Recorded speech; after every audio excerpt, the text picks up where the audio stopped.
Assalamualaikum warahmatullahi wabarakatuh. Di video kali ini saya mau menjelaskan tentang sebuah kode sederhana yang bisa dipakai untuk mendeteksi gerakan menggunakan sensor dan juga buzzer. Nah, untuk alat dan bahan serta pengkabelannya itu di sini saya menggunakan sebuah sensor PIR, dan di sini ada not MCU dan juga kabel USB. Kemudian di sini ada buzzer dan juga breadboard dan kabel-kabel jumper female to male. Nah, untuk yang pertama itu ada peer.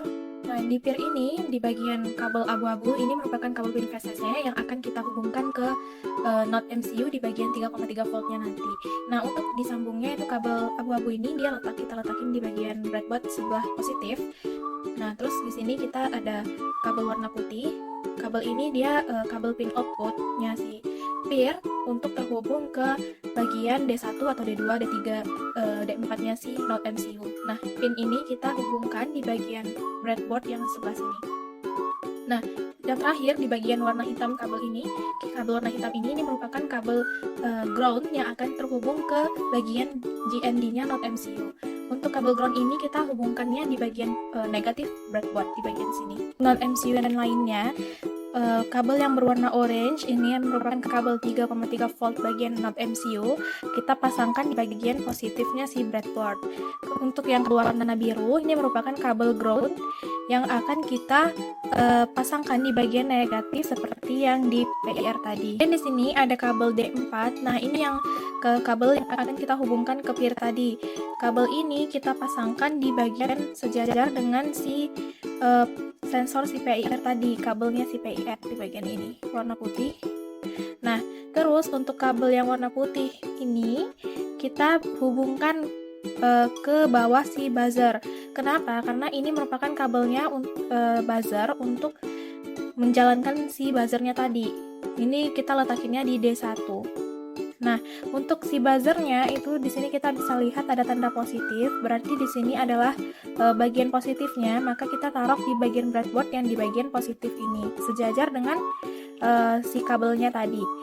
Nah, yang untuk yang negatifnya itu kita pasangkan di bagian breadboard bagian negatif, sejajar yang di bagian si negatif sini. Nah, di sini yang pertama ada define buzzer D1.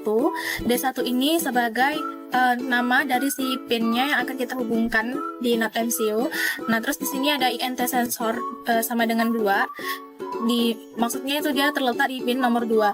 Jadi nanti si sensor bakal dipasang untuk mendeteksi gerakan yang terhubung ke dalam pin nomor 2 ini. Kemudian di sini ada void setup.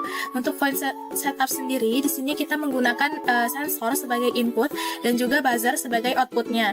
Jadi artinya ketika si sensor mendeteksi gerakan, si buzzernya dia akan mengeluarkan output berupa suara. Kemudian untuk mengaktifkannya kita menggunakan serial begin 115.200. Nah, untuk yang bagian loop, di sini kita bakal mengecek kondisinya secara terus-menerus. Jadi kalau misalnya si sensornya mendeteksi gerakan, dia nanti kodenya bakal membaca height dan dia akan mendeteksi gerakan di bagian serial monitor dan waktunya itu selama 2 detik. Terus kalau misalnya dia tidak mendeteksi gerakan, serial monitornya akan mencetak tidak mendeteksi gerakan dan juga mengeluarkan buzzer, suara berupa buzzer selama 1 detik dan mati selama 1 detik, terus hidup lagi selama 1 detik. Simpelnya adalah kode ini yang mengecek sensor untuk mendeteksi apakah ada gerakan atau tidak ada gerakan gitu. Jadi kalau misalnya dia ada gerakan, si serial monitor hanya menampilkan tulisan deteksi gerakan. Tapi kalau misalnya dia tidak mendeteksi gerakan, si serial monitornya akan mencetak tidak mendeteksi gerakan, lalu si buzzernya akan mengeluarkan suara dari alarmnya gitu. Nah, jadi itu dia penjelasan tentang cara kerja kode untuk mendeteksi gerakan menggunakan sensor dan juga buzzer. Semoga penjelasan yang saya sampaikan tadi dapat bermanfaat dan membantu teman-teman semua yang lagi belajar tentang Arduino atau sensor-sensor lainnya. Untuk kurang lebihnya saya mohon maaf. Terima kasih. Wassalamualaikum warahmatullahi wabarakatuh.